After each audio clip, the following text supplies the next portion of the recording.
বাংলাদেশের স্থিতিশীলতা, রাজনৈতিক স্থিতিশীলতাকে বিনষ্ট করবার জন্য একটি পক্ষ প্রথম থেকেই প্রচেষ্টা চালিয়ে যাচ্ছে। সে নির্বাচনের আগে থেকেই, তখন অফুরন্ত মিথ্যাচার, প্রোপাগান্ডা, ফেক ইনফরমেশন, আপনার সোশ্যাল মিডিয়াকে অন্যায়ভাবে ব্যবহার করে, আপনার অনৈতিকভাবে ব্যবহার করে বিএনপিকে জনগণের কাছ থেকে সরিয়ে দেওয়ার একটা প্রচেষ্টা চলেছে, কিন্তু সেটা সক্ষম হয়নি, সফল হয়নি। এখনো আবার দেখেন যে সমস্ত কার্টুনগুলো করে তারা দিচ্ছে এবং সেগুলো নিয়ে যে প্রচেষ্টা তৈরি করছে, খুব স্পষ্টভাবে বোঝা যায় যে ওই শক্তি যা বাংলাদেশকে অস্থিতিশীল করতে চায়, একটা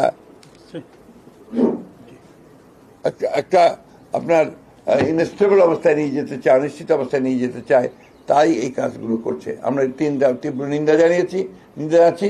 ছাত্র রাজনীতিতে এই ধরনের যে একটা অবস্থা তৈরি করার যে প্রচেষ্টা করা হচ্ছে, আমরা তারও নিন্দা জানাচ্ছি এবং আমি আশা করব যে সমস্ত পক্ষগুলো এই ধরনের অপকর্মে লিপ্ত হচ্ছেন তার বিরত থাকবেন, কারণ বাংলাদেশের স্বাধীনচেতা ছাত্র সমাজ, সচেতন ছাত্র সমাজ বরাবরই অপরাজনীতিকে পরিহার করেছে এবং জনগণও পরিহার করেছে, এবং আমরা এবারও দেখব যে জনগণ এগুলোকে প্রতিরোধ করবে এবং তাদেরকে পরিহার করবে। ধন্যবাদ।